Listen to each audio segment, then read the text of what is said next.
Hello everybody, my name's Atley. Welcome back to my SnowRunner hard mode playthrough. I am in the Yukon map, in the twin steer. I am moving it towards the garage area because I'm going to transfer these two cabins, which will next be needed in the flooded Foothills map. Kind of hold them until I'm ready to use them, because I want to use this 4-slot trailer for some cargo. So I've just moved the twin steer and I dragged the Kodiak down so that it can sort of distribute some fuel between it and the Paystar, which I refueled at the start of the last episode. So in the last episode we did the long logging with the S05E26 with its upgraded suspension, and then we're picking up in this episode, as I said I would, starting with some deliveries in flooded Foothills. But before I can do that, I need to sort my trucks out. So at the moment,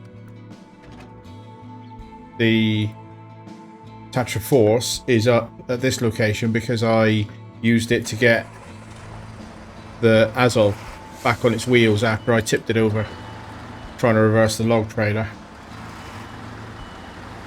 And I left it here because I was going to load up 2 slots of metal rolls, and that's what I'm going to do first. So we're right into it with this episode.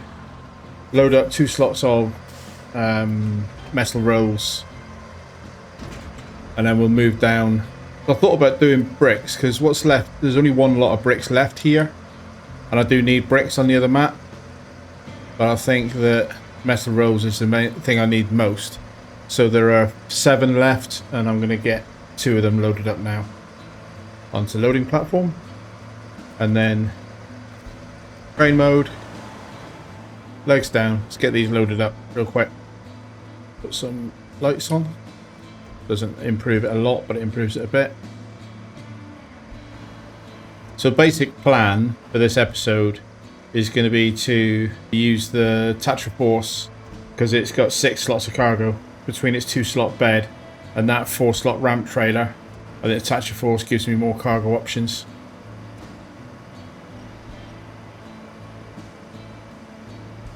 And as I've already said, it's quite difficult to get this to put cargo on the front of the loading bed. I'm going to have to just accept the fact I need to use auto pack, basically. Try and do it properly, but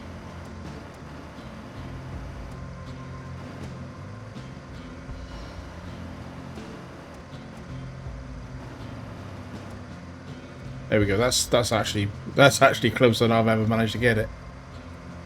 Another one onto the loading platform, and then there's 5 left, which means if I choose to, the Tega with the blue trailer is perfect to come in and get those.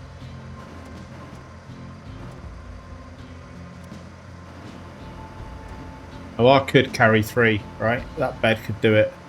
It's not an option you'd have with a ramped trailer, which is one of the disadvantages of a flatbed trailer rather than a sideboard. But I could fit 3 in here and carry them loose. I'm not going to though.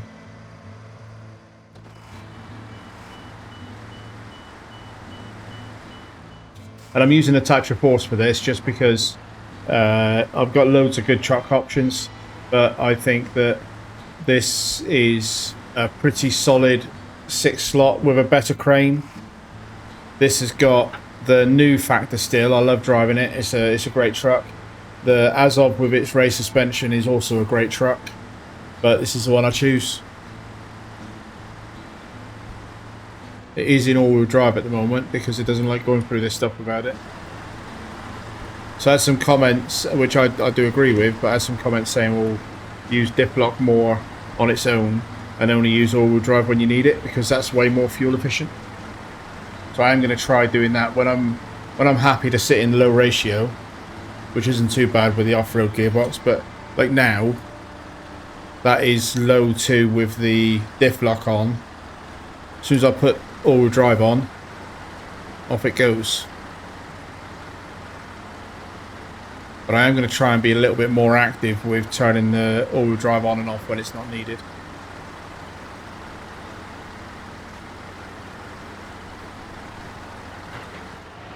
So now it is in the 2 rear axles are driving without a diff lock, highway mode. See how it does.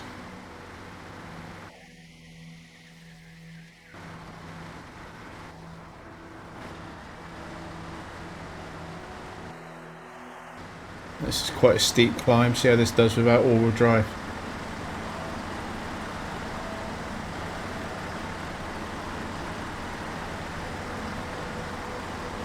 Not bad, is it really? And then all-wheel drive just makes it kick in and go a bit quicker. So you've always got to balance fuel efficiency versus progress, right?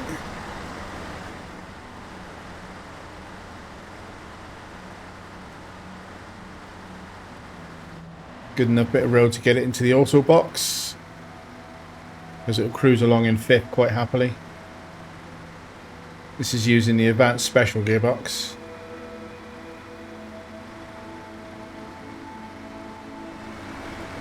And I'm going to deliver these metal rolls to the mine in flooded Foothills. Probably do that one first, but as with the way I approached this map, I think I'm going to run around and deliver all of the cargo, but not deliver any cabins.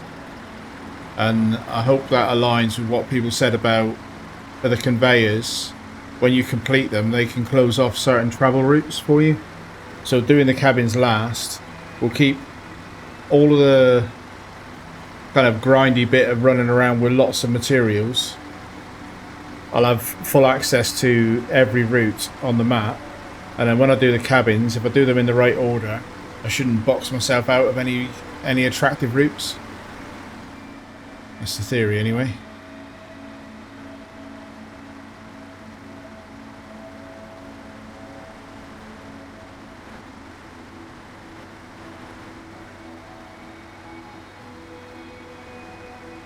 Steering a bit wide on that.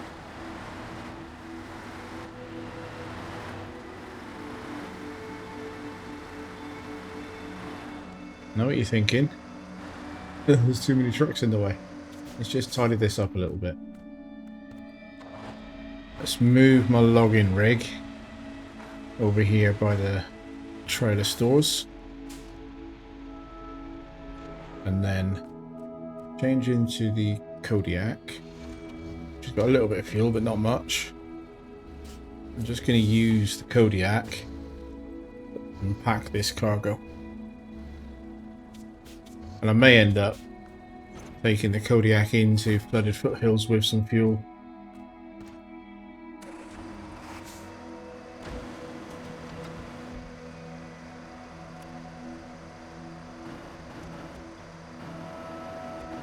Swing it over the tail of me.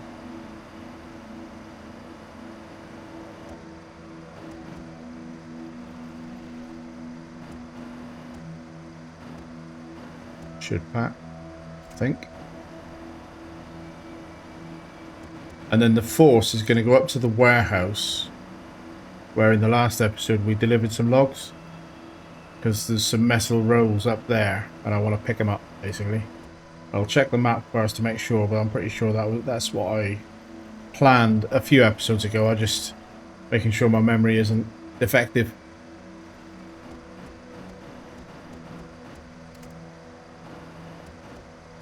Make sure that packs. And then move this out of the way as well. And they can stay on there now until I need them in flooded Foothills.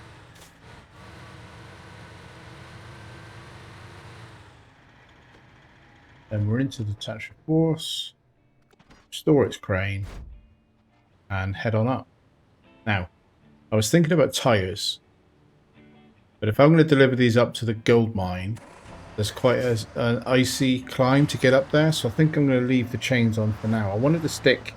I had a comment about a different type of tyre that's kind of, in a lot of ways, more effective, but I know I'm going into ice, so just can't make myself not use chains. I filled this A-Star up in Michigan at the start of the last episode, for anybody who missed that.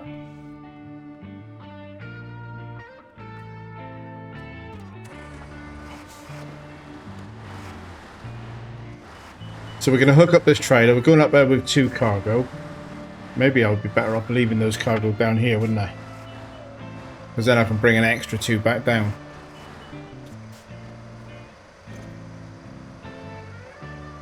I am going to just drop these 2 metal rolls on the floor rather than driving up there arc full.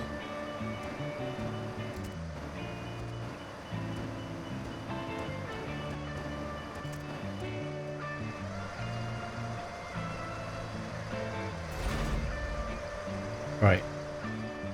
And then now we'll go up. Let's just make sure I absolutely remember this properly. So I need 10 lots of metal rolls for this particular job. And there are 10 lots of metal rolls up at that storage zone.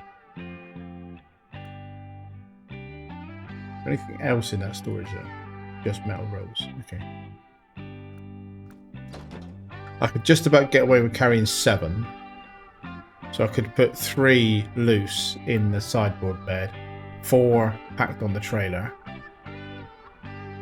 That would leave 3 up there, and that would mean next trip, if I go up there, I would only need to go up there with the truck.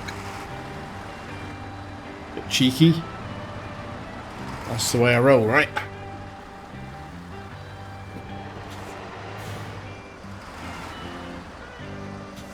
This truck's looking a little bit beaten up. I still haven't bought the Zix 605R through to this map yet.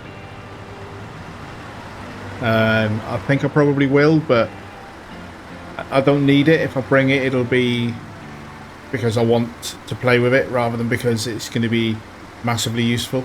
If I stick a high saddle on this, this is more than capable of doing the only high saddle task that I really need to think about in this map.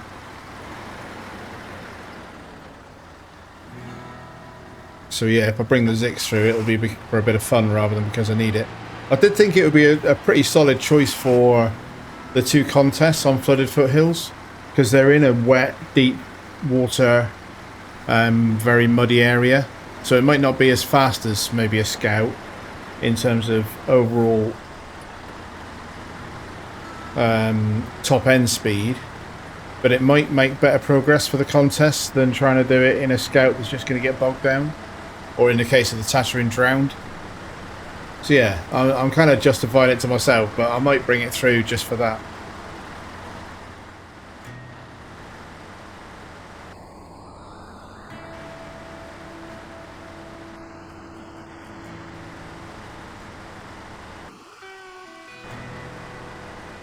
These aren't my favourite trailers. I almost decided to stick to the Tega plan and use the 5 slot, which is a much more manoeuvrable trailer than trying to drag one of these dollies up this hill. But I don't see any reason not to give this a go at least.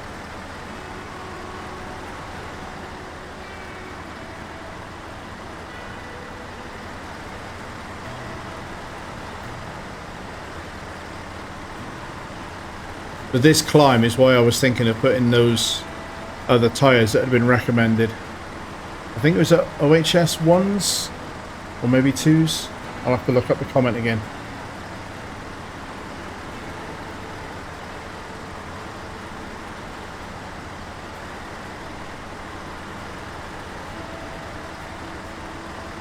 So I think they were basically off-road rated tyres, but the logic was that once they cut through the mud like this is done, they make better traction on the dirt that's underneath the mud.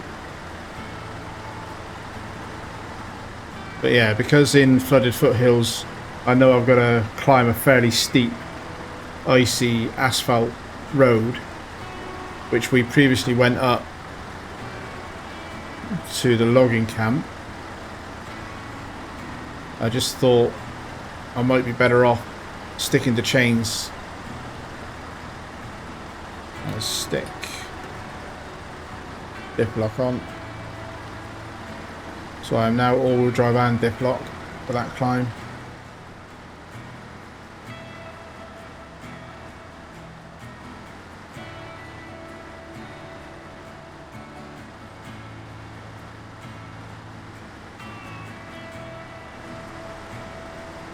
Pulls pretty well in high. I've just stuck that back into high, so it's all-wheel drive, but high gear, high ratio. As long as it's got enough traction, it does really well in high.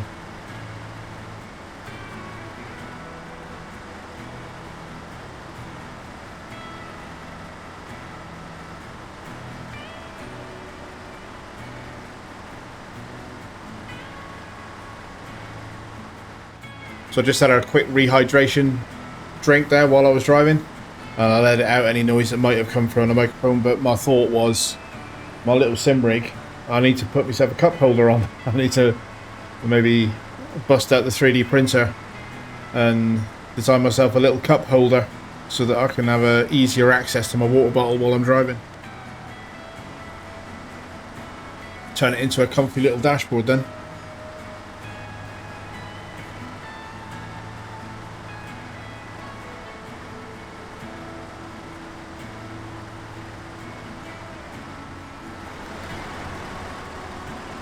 I thought that was going to be a bendy tree. I was going to be able to bullet it out of the way. I don't want to go through that gap really, but I'm not going to risk getting caught on trees. I need to maneuver the trailer into a position. I wanted to come in from this side and then sort of position the trailer turning out.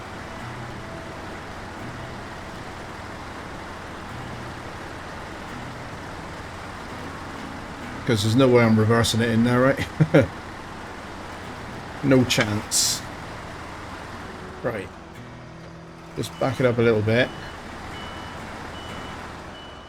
Drop it off.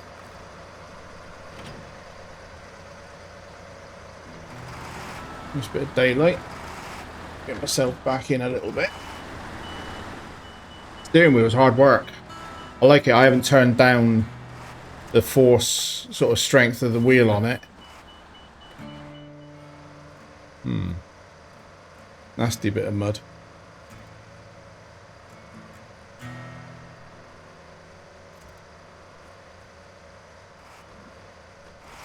Oh, just pulled that right out. That was quite a big tree as well. Don't believe that that would have pulled out like that.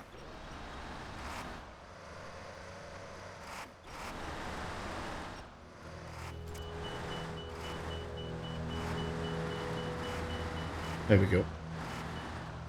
A gnarly little mud pit. I don't want to get that trailer, but I might end up using the crane for it. See if I can manipulate it with a crane. Just need to get it so that I can attach to it. So cargo mode.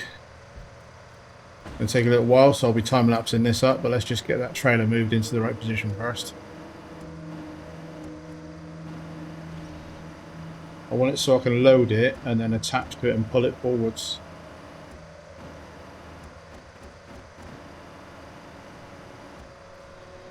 I like to put the nose over a little bit, I think.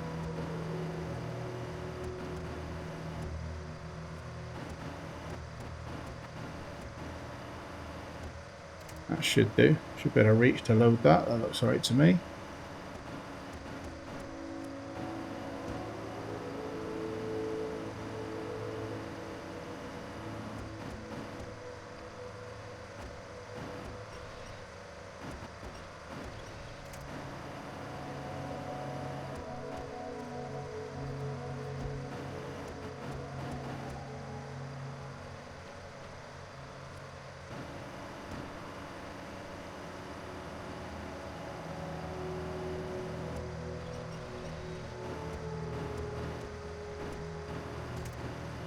Physically, that trailer would fit a lot more than 4 slots on it when it's these rows, because they're quite narrow.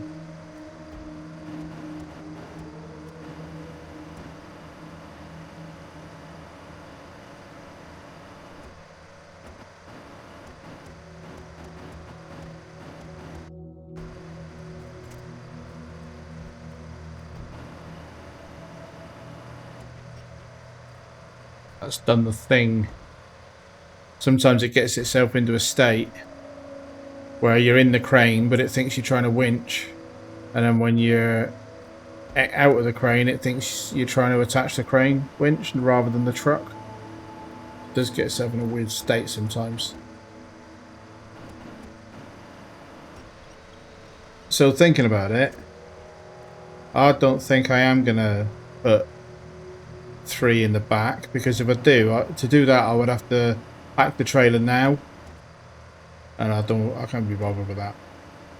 So I'm just going to do this with 6 slots, so then I've got full control. Like if I drop cargo on the way, it's just going to be a nightmare shuffling things around. So I think I'm just going to pick up the 6 slots. And I kind of know how many I need on flooded foothills. What I haven't really done properly yet is worked out how many I can get on that map to make it not worth coming back here, maybe. So we'll load up these 6, take them through, deliver them to the gold mine. It's the first time I've been up to the gold mine, I think. I've been up on my campaign save because I tested out one of the collabs doing the big delivery up to the gold mine with a trailer.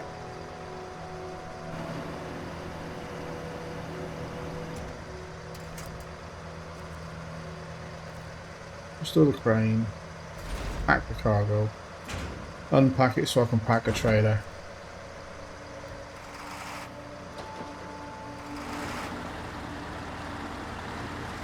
Not the fastest, is it? I'll definitely get people's comments about... I might prefer crane load over auto load, but actually the amount of fuel that you burn negates the benefit, maybe, versus the cost of auto load. But then that's 6 slots, so that would have cost me 1,200. Pretty sure I didn't use 1,200's worth of fuel.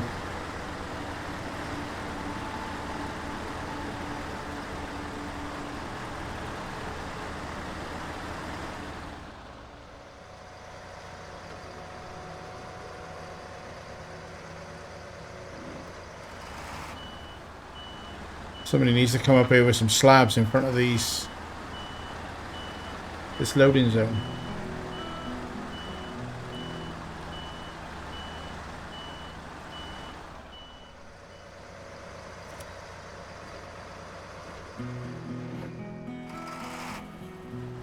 This is horrible, isn't it? Horrible bit of sticky mud.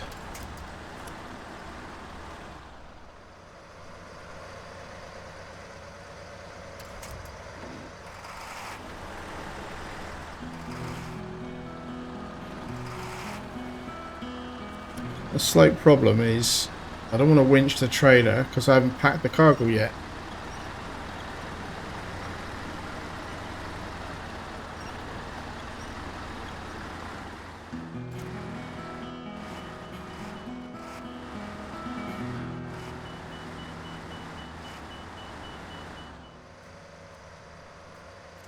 See if I can just winch it enough to be able to attach it without risking spilling that cargo. Pack the cargo, so that's all 6 slots packed. Now, to get out of here without spilling that trailer. I mean, I've got a crane to auto load, but do I want to spend another 10 minutes reloading the trailer that I've only just loaded?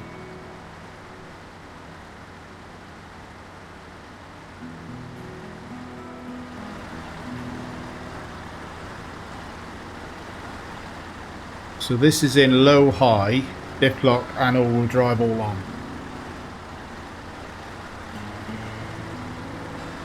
With this weight on it, it's pretty much my best option, I think, for this climb. Pretty sure if I stick it into high now, I'm either going to stall or slip and go slower.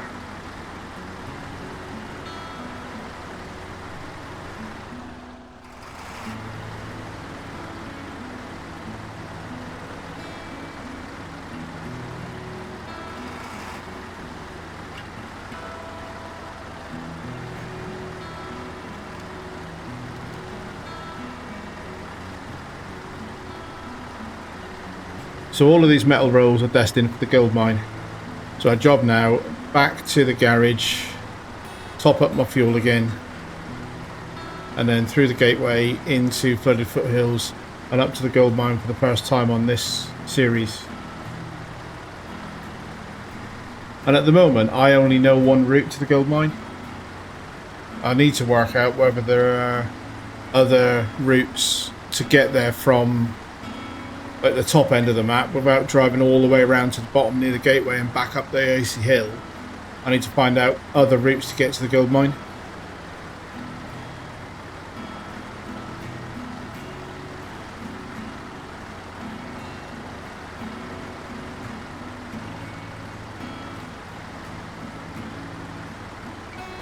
Right, let's see if it'll handle a bit of high now.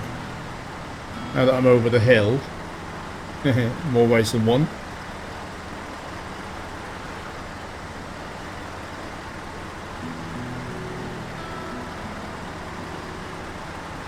It's chucking up a bit of snow, but it is faster progress than low was.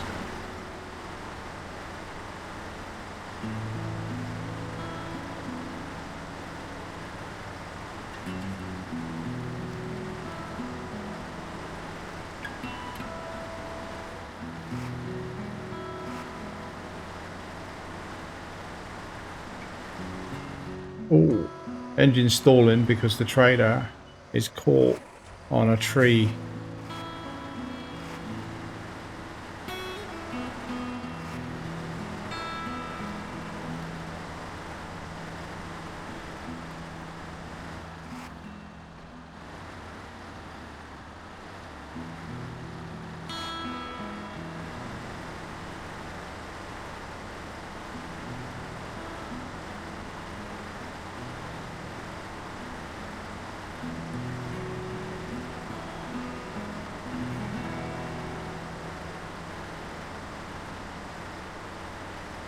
So the last 4 or 5 days, basically the 2 special expeditions to get the Zix 605R and the S05E26 active suspension that I published on Saturday and Sunday of this week, in terms of when I'm publishing this video, just goes to show how effective those special expeditions can be to the channel. Because the subscriber count, the viewer count, the watch hours, all of the analytics have done a massive spike over the last, what, 5 days? And yeah, it's the special expeditions that have done it. I can tell from the analytics that that's the content that people are watching that's really sort of flooded or boosted the channel. That's really nice to see, and thank you all for that.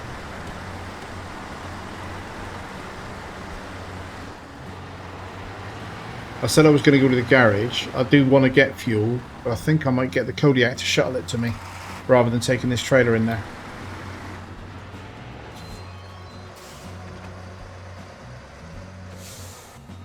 That's kind of what the Kodiak's there for, isn't it?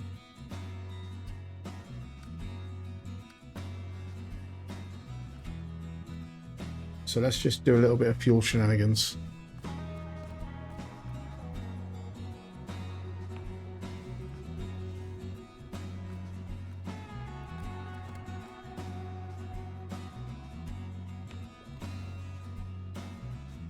One more cycle. I really wish, really wish you could access fuel add-ons for your own vehicles from another vehicle. This doesn't seem to make sense to me that you can. I'll do.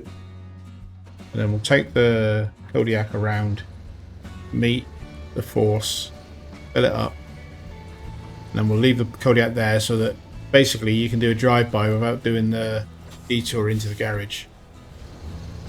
I've also got a fuel option where I left. Ooh, no. Yeah, there's a big hole there, mate. Don't go in there. That close enough. Yes, it is. So fill up the Force, and the Force's roof is full already. Get out of that big hole before I forget it when I come back. Yeah, I left the Step Crocodile. It's only a 900 fuel bunker, but I left it retained in Don at the moment. But that wants to come probably to Flooded Foothills garage to give me some fuel at that place. As you know. Finish up. And we'll get on with the delivery. Might end up that this is the only delivery I manage. I don't know how much of this I'm going to time lapse, but it's taken a bit longer than I thought it would, but there's been a fair bit of sort of preparation stuff. And again, so I've included some of the stuff in this episode that I would quite often kind of stage and do off camera, like bringing the Western Star down, moving the 2 cabins onto it, putting it out the way, putting the Azov out the way. All of that stuff I would quite often do kind of off camera as a staging to get ready for the start of the episode. And in the spirit of some of the discussions in comments, I'm kind of leaving more stuff in. But that is necessarily going to obviously mean that there's less deliveries and more of the logistics included. So route wise, I've been here before. The only route that I know, probably come down through here, couldn't I? So let's say I'm going to come through to that. That looks doable for a force. Because either that or just go around. But from this warehouse, which I can get more metal rolls and some slabs that are needed, so I may end up doing that next episode. I can then come along here, and then there's an icy asphalt, and this is why I kept the chains on. There's a climb up to here. And then what I did when I came through here in my campaign save is I basically came down through this middle bit to pick up this. And then this is the only route that I know into the gold mine. Yes, there must be a route there, but I'm not sure about it. It's like, can I get up that to get up to it? And therefore, would that make it better to go and get from this warehouse as an unlimited supply of bricks? There are a few brick framing options, but that warehouse has unlimited bricks. What I don't want to do is come get them from there and drive all the way down through the map, all the way around to this railway station and back up. So that seems pretty wasteful.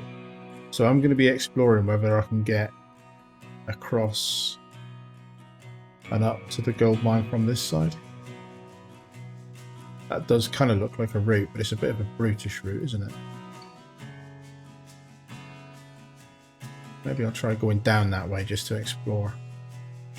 But anyway, yeah. So in terms of getting up to the gold mine, this is the route I'm going to take. This is the only route that I currently know. And it's not too bad, I think, from this side. But I don't really want to use that route from the other side. And then what time was it there? Evening, so it's coming into dark. Great. Just right.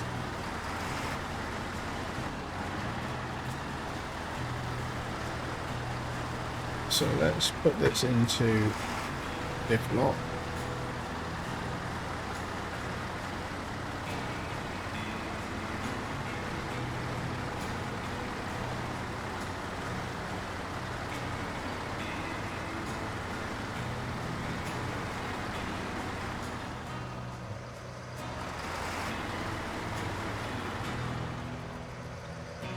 I'm going to be dipping in and out of the map a fair bit because I don't know where I'm going so much. I've become quite unfamiliar again with flooded foothills because I haven't been here for a while. But I just saw what looks like a trail through here, so I'm going this way.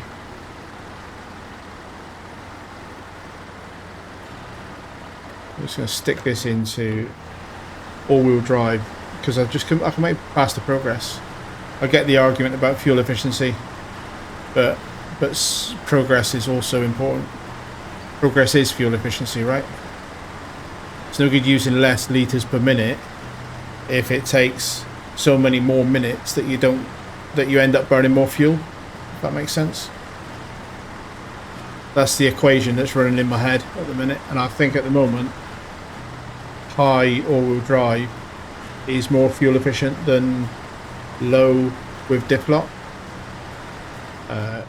Not into there, so it's around here. And once I'm rolling, get it back into high again. Up the gold mine. We've not been to the gold mine on this series.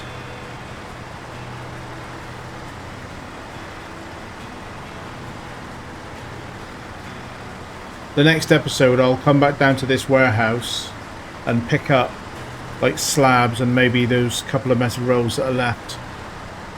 We won't go back into Big Salmon Peak straight away. We'll see what we can do with the fuel that we've got here. But we know we can go back into Big Salmon Peak to get some if we need it.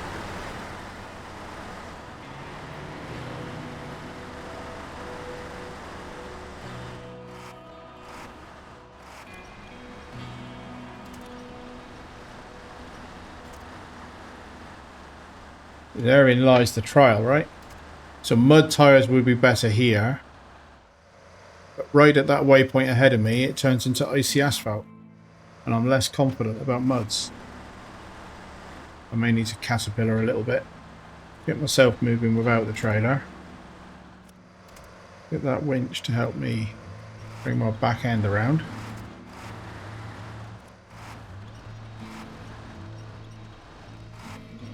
Now it's dark for you guys.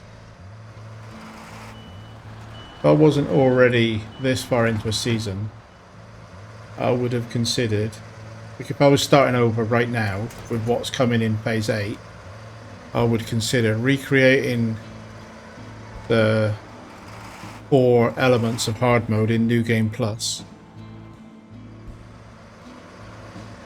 And then starting again with that option to have Perma Daylight. Because I do think that although nighttime is meant to be part of hard mode, from a content creation perspective, I get it, right? It's difficult. You guys can't see. And I can see well enough. But does it make YouTube content? Yeah. And it depends a little bit on how you're encoding it. And how lossy your encoding is. Because dark stuff tends to be blended together. So it definitely looks worse on YouTube than it does like in real time in the game on a decent 4K monitor.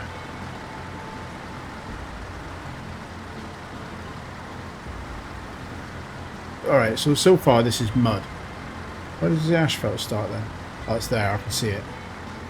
So this is dirt, and therefore mud tire. I'm going to be up and down here quite a lot, so I'm just trying to work out what's my best strategy in terms of truck choices. So from now on, this is the reason that I've still got chains on, because I figured hauling this up here, yes, you can get 2 tyres in the snow, and yes, there's plenty of poles,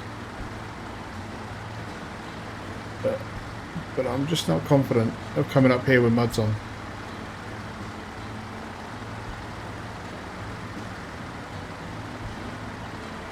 Only that one steep bit, I suppose. Could even have something with chains acting as a kind of escort. Right, so we leave the road here.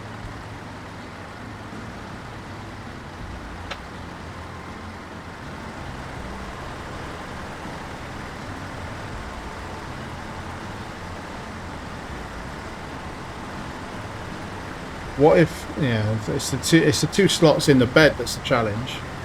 I say, what if I had another truck that was doing the hauling through here, but had something like the Tatra Phoenix with chains enabled, just sat on the hill to haul the trailer up, and then reattach the mud truck.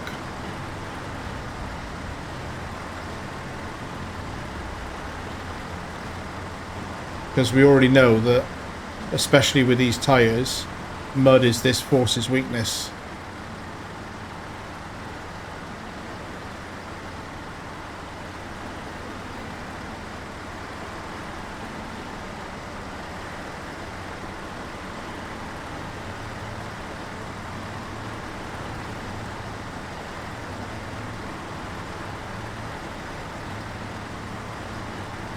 Which is why I'm going to try and avoid the worst of it and stick to virgin ground if I can.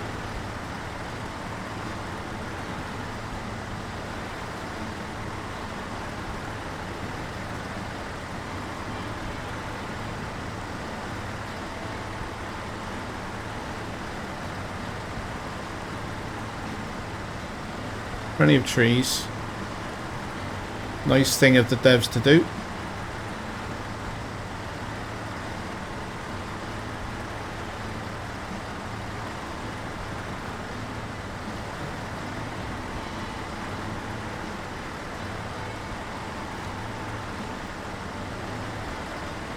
Big sign. What's this say? It is a funny place to put a sign, isn't it? It's that high roller metals. But as an advertising billboard, I can't imagine it gets an awful lot of passing traffic.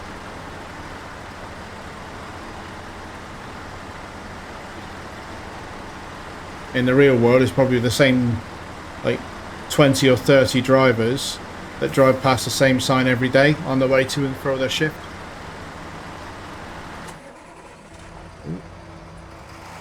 That was the game, not me.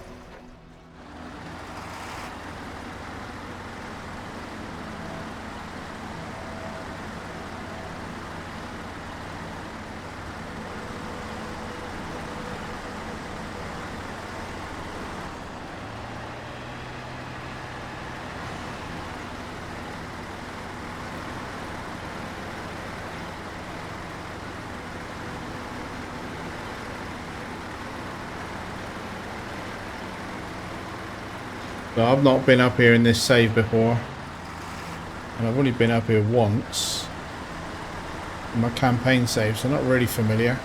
More cold, more gold. Cold Creek gold mines.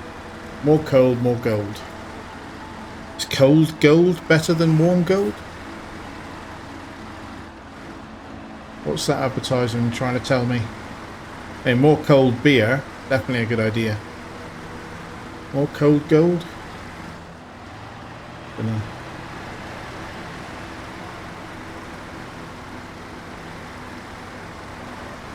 Cold Creek beer. That sounds like that would work as a brand.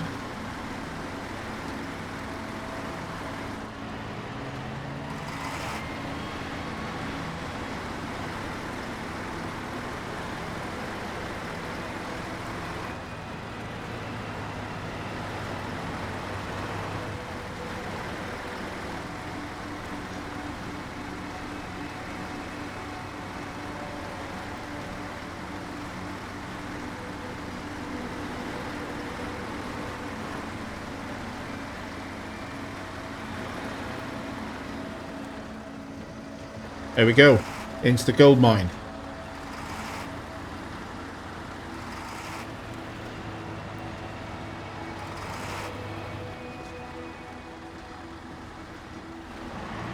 Danger, hard hat area.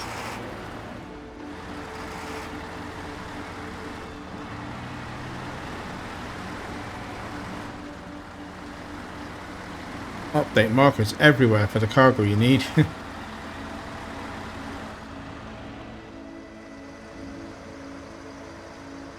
Engine off. Quick photo, and then cargo mode, metal rolls, 6 available. Done. So then we've got, as you can see, lots more cargo. 4 more rolls, 4 slabs, 2 slots each, 6 fuel, and then 10 bricks.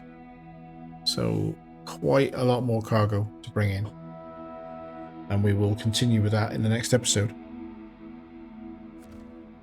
Okay, so I'm going to wrap this episode here. I haven't really got time to go and get more cargo and bring it back up. It'll make the episode too long. I hope you enjoyed this episode. I look forward to seeing you in the next one. In the meantime, thank you very much and goodbye.